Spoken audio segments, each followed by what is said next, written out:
Finalement, les attentes, C'est avec un immense plaisir que je prends la parole aujourd'hui à l'occasion de la remise des prix de notre concours d'orthographe. Cette cérémonie n'est pas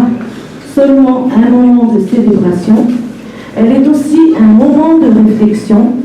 sur l'importance du bien écrire dans la réussite scolaire et dans la vie en général.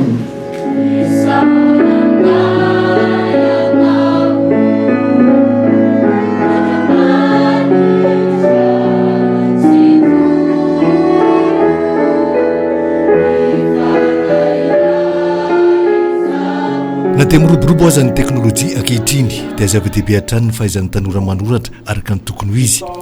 noho ny fampiasana tafahoatra ny fanafohezan-teny amin'ny avatra an-tsoratra maro ny mpianatra no sahirana amin'ny fanoratana amin'ny sehatry ny fianarana izany indrindra noho ny karakaran'ny lycée privé ASM Akadivato fifaninanana manoratra ho an'ny kilasy fahatelo hatramin'ny famaranana tamin'ity androany ity no nanolorana ny mari-pakasitrahana ho an'ireo mpianatra mendrika fifaninanana soratonony zany hoe sarena sain'ny ankizy na zava-dehibe zany fahaizana satria amin'izao fotoana izao raha antsika malala amin'ny teknôlôjia vaovao dia lasa manatsotra fomba fanoratra ny olona ary manimby zay le fahafehezana ny teny zany dia izay ny antony anaovana itony fifaninana itony androany moa natao zany dia fifaninanana soratonony amin'ny teny frantsay zava-dehibe ny fahaizana ny fahafehezana ny soratonona zany amin'ny teny frantsay zava-dehibe ho an'ny ankizy ny manoratra araka ny tokony ho izy mba hialana amin'ny fanafohezan-teny nena zany raha hoe teny momba zany dia hoe tsara ihany le manoratra fa tsy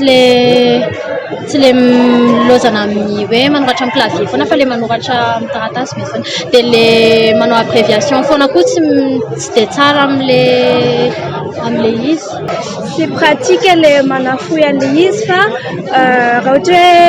hoe araka ny teneniko hoe raha hoe ambition dia te ho tafita dia tsy maintsy aleva lavitra ny fianarana dia ilaina mahay an'le izy